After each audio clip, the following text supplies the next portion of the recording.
मित्रांनो, good morning. जवळजवळ सकाळचे 6:15 झालेले आहेत आणि मी जात आहे शाळेत झेंडावंदनला. बालपणी झेंडावंदन म्हणजे फार उत्सुकता होती, आजही आहे. आज पाऊस चालू आहे, पहा जोरदार आकाश पहा, आणि पाऊस चालू आहे. मग आता कार घेऊन जात आहे शाळेकडे. लहानपणी झेंडा म्हणलं की आपल्याला खूप उत्सुकता वाटायची की नेमकं कळायचा नाही तो 15 ऑगस्टचा झेंडा, 26 जानेवारीचा झेंडा, 17 सप्टेंबरचा झेंडा अलग अलग असायचे. झेंडा का हे कळत नव्हतं. पण सकाळीच 5 वाजल्यापासून उठायचे आणि कामाला लागायची, एक तत्परता होती. आज मी उठलो आहे, घरी कोणी उठलं नाही, आता मी एकटाच उठलो आहे, आवरले आणि हे पाणी निघालो आहे. तुम्हाला आता दाखवतो. शाळेत विद्यार्थी येऊन बसले असतील.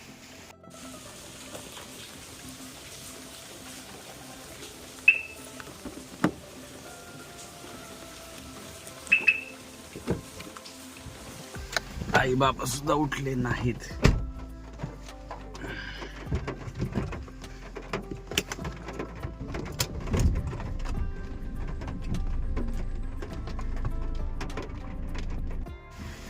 चला आता गेट लावतो.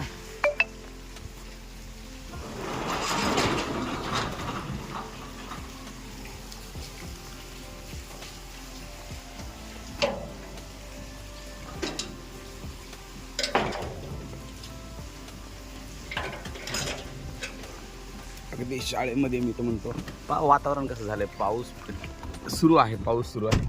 योगायोगानं मी छत्री सुद्धा विसरलेलो आहे.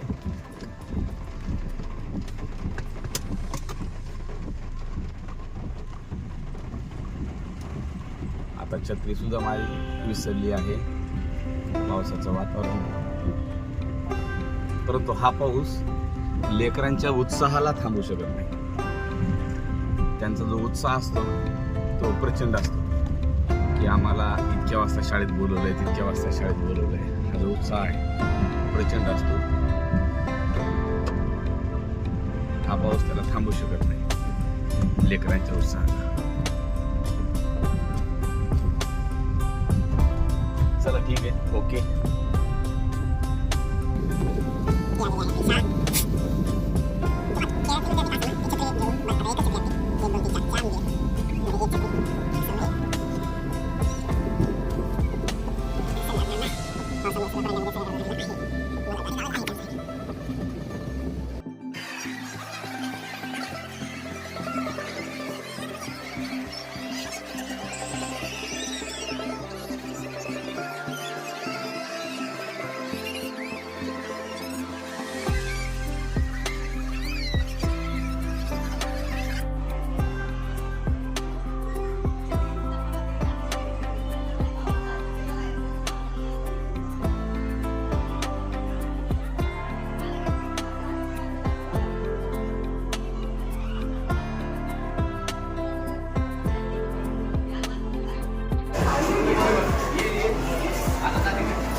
गेले विद्यार्थी सगळे.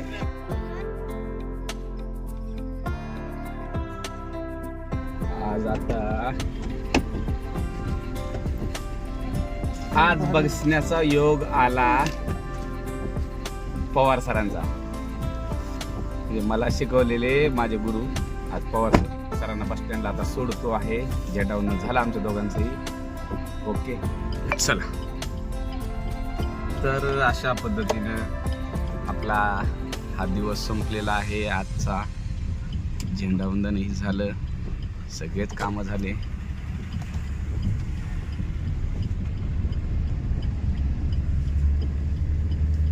मित्रांनो, जीवनाचा जो आनंद आहे खरं तर तो या धकाधकीच्या आयुष्यामध्ये मला असं वाटतं की घ्यायचा राहून जातो आपल्याकडून. साळुंखे साहेबांनी लिहिलं, खूप सुंदर लिहिलं होतं बघा, चांदण्यात भिजायचं राहून जाऊ नये. बऱ्याचदा आपल्या आयुष्यामध्ये असं चांदणं येतं, परंतु त्या कौटुंबिक ओझे म्हणा किंवा जबाबदाऱ्या, नोकरी, अपेक्षा, कामाचा ताण, याच्यात ते चांदणं निघून जातं आपल्या आयुष्यातलं. मी तर तो आता अशात बऱ्याच वर्षानंतर टिकण्याचा प्रयत्न करत आहे. तुम्ही लवकर जगण्याचा प्रयत्न करा. मला उशीर झाला जीवन जगायला. बाकी काय, जन्माला येणाऱ्या प्रत्येक माणसाचा मृत्यू हा अटळ आहे. त्यामुळं आपलं जे जीवन आहे ते आपल्याला स्वतःसाठी, कुटुंबासाठी, समाजासाठी आणि पुढच्या पिढीत आदर्श निर्माण करता येईल असं काहीतरी जगता आलं पाहिजे. एवढंच. ठीक आहे. ओके, धन्यवाद.